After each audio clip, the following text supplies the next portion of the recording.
যখনই আমরা ট্রেডিং দুনিয়ার কিংবদন্তিদের কথা ভাবি আমাদের চোখের সামনে কিছু অসাধারণ মানুষের ছবি ভেসে ওঠে তাই বা যারা মার্কেটকে যেন নিজের হাতের মুঠোয় নিয়ে এসেছিলেন। কিন্তু প্রশ্নটা হলো, তাদের এই অবিশ্বাস্য সাফল্যের রহস্যটা কি? এটা কি কোনো বিশেষ প্রতিভা, নাকি স্রেফ ভাগ্য, নাকি এমন কিছু যা আমরা সবাই চেষ্টা করলে শিখতে পারি? চলুন আজ এই রহস্যটা একটু ভেদ করার চেষ্টা করা যাক। আর এটাই হলো সেই মিলিয়ন ডলার প্রশ্ন যা ট্রেডিং দুনিয়ায় যুগ যুগ ধরে চলে আসছে। ট্রেডিং কি আসলে একটা কয়েন টসের মতো, যেখানে ভাগ্যই সবকিছু ঠিক করে দেয়, নাকি এটা দাবার বোর্ডের মতো, যেখানে আসল খেলাটা হয় দক্ষতা আর কৌশলের? এই পুরো আলোচনায় আমরা ঐতিহাসিক কিংবদন্তিদের গর্ত আর আধুনিক ডেটা দুটোর সাহায্যেই এই বিতর্কের গভীরে যাব। ট্রেডিংয়ের রহস্যটা বুঝতে হলে আমাদের একদম শুরু থেকে শুরু করতে হবে, মানে সেই কিংবদন্তিদের গল্প দিয়ে, যারা নিজেদের হাতে বাজার চেয়ে নতুন করে গড়েছিলেন। চলুন তাদের সাথে পরিচিত হওয়া যাক। আচ্ছা, আলোচনাটা শুরু করার আগে একটা ব্যাপার কিন্তু পরিষ্কার করে নেওয়া দরকার। ট্রেডার আর ইনভেস্টর কিন্তু এক জিনিস নয়। ইনভেস্টররা অনেকটা গাছ লাগানোর মতো করে ভাবেন, মানে বছরের পর বছর ধরে সম্পদ তৈরির কথা। কিন্তু ট্রেডাররা, তাদের খেলাটা হলো খুব অল্প সময়ের, কখনো কখনো হয়তো একদিনের মধ্যেই লাভ করতে হবে। আমরা আজ যাদের কথা বলবো তারা ছিলেন এই ফাস্ট পেসড গেমের আসল জাদুকর। জেসি লিভারমোরকে বলা হয় সর্বকালের অন্যতম সেরা স্পেকুলেটর। তিনি কিন্তু শুধু চার্ট বা গ্রাফ দেখতেন না, তিনি মার্কেটের সাইকোলজি বা মনস্তত্ত্ব বুঝতেন। তিনি জানতেন যে বাজার আসলে চলে মানুষের আবেগ দিয়ে, লোভ, ভয় আর আশা। আর ঠিক এই জিনিসটাকেই কাজে লাগিয়েছিলেন তিনি।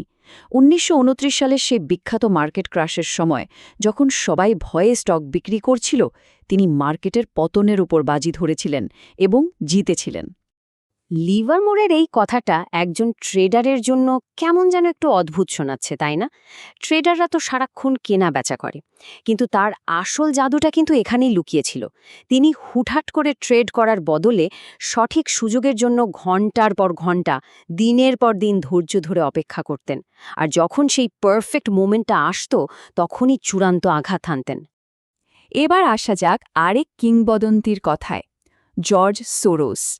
তার নামটা শুনলে একটা কথাই মাথায় আসে, the man who broke the bank of England. ভাবুন তো, একজন মানুষ একা একটা দেশের সেন্ট্রাল ব্যাংককে চ্যালেঞ্জ জানাচ্ছেন এবং জিতেও যাচ্ছেন। একবার ভাবুন তো, একদিনে $1 বিলিয়ন। না, এটা কোনো আন্দাজে করা কাজ বা ভাগ্যের খেলা ছিল না। এর পেছনে ছিল গ্লোবাল ইকোনমি, পলিটিক্স আর মানুষের মনস্তত্ত্বের গভীর অ্যানালাইসিস। সোরসের সাফল্যের মূল চাবিকাঠিটা ছিল রিফ্লেক্সিভিটি নামে একটা কনসেপ্ট। আচ্ছা, সহজ ভাষায় বলি, এটা অনেকটা সেলফ ফুলফিলিং প্রফেসির মতো। ধরুন, সবাই যদি বিশ্বাস করতে শুরু করে যে একটা নির্দিষ্ট স্টকের দাম বাড়বে, তাহলে কি হবে? সবাই সেটা কেনা শুরু করবে, আর সেই বিপুল চাহিদার কারণে স্টকটার দাম সত্যিই বেড়ে যাবে। মানে বিশ্বাসটাই এখানে বাস্তবতা তৈরি করে দিচ্ছে, তাই না?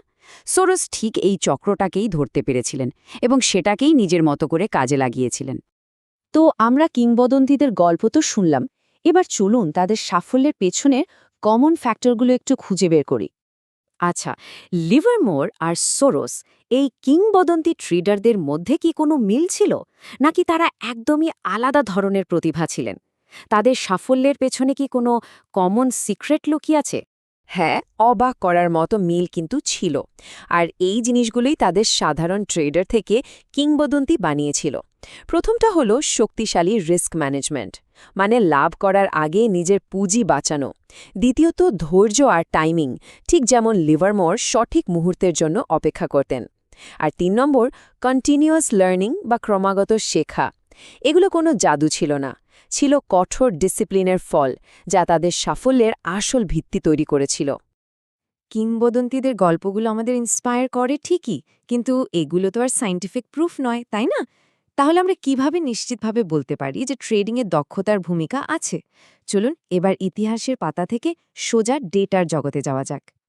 আজকের দিনে আমাদের কাছে এমন কিছু প্ল্যাটফর্ম আছে যেগুলোকে বলা যেতে পারে দক্ষতা পরীক্ষার জন্য একটা পারফেক্ট ল্যাবরেটরি। এই ওপেনিয়ন ট্রেডিং প্ল্যাটফর্মগুলোতে লক্ষ লক্ষ ব্যবহারকারী প্রতিদিন ট্রেড করে, আর সেখান থেকে প্রচুর ডেটা তৈরি হয়। আর এই বিশাল পরিমাণ ডেটা অ্যানালাইসিস করি আমরা ফাইনালি দক্ষতা আর ভাগ্যের সেই পুরনো বিতর্কের একটা সমাধান করতে পারি। এই প্রশ্নটাই করেছিলেন আইআইটি দিল্লির গবেষকরা। তারা একটা ওপিনিয়ন ট্রেডিং প্ল্যাটফর্মের বিশাল ডেটা নিয়ে কিছু দারুণ পরীক্ষা নিরীক্ষা চালান, যার মাধ্যমে দক্ষতা আর ভাগ্যকে একদম আলাদা করে ফেলা সম্ভব হয়েছে। তো চলুন এবার সরাসরি সেই পরীক্ষার রেজাল্টগুলোই দেখি, যা আমাদের পুরো ছবিটা পরিষ্কার করে দেবে। গবেষকরা খুব সহজ কিন্তু দারুণ শক্তিশালী একটা পরীক্ষা করেন। নাম হল স্কিল ডাইলিউশন টেস্ট।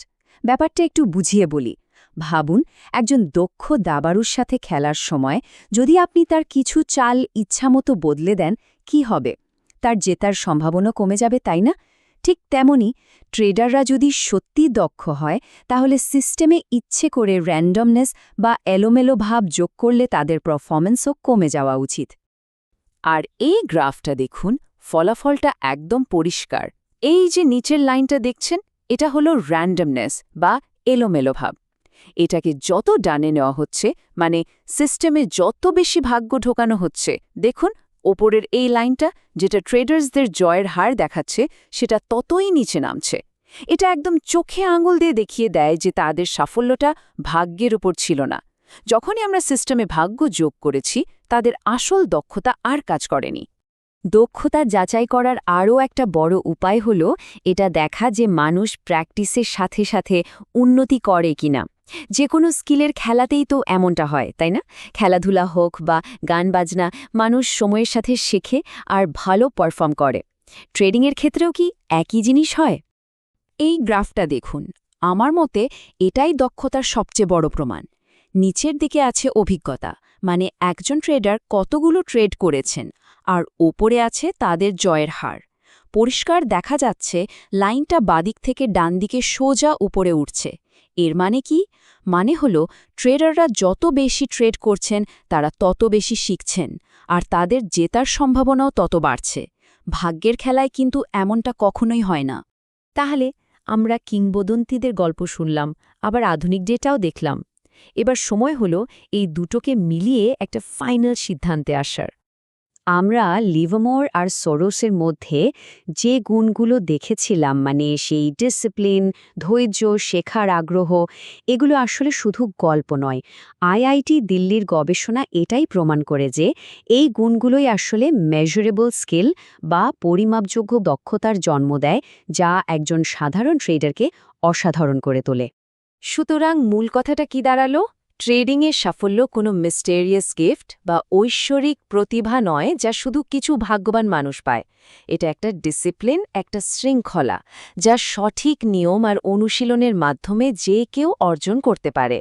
তাহলে যদি মার্কেটে দক্ষতা অর্জন করাটা কোনো জাদু না হয়, বরং একটা প্রসেস হয়, তাহলে প্রশ্নটা হলো সেই প্রসেসের প্রথম ধাপটা কি?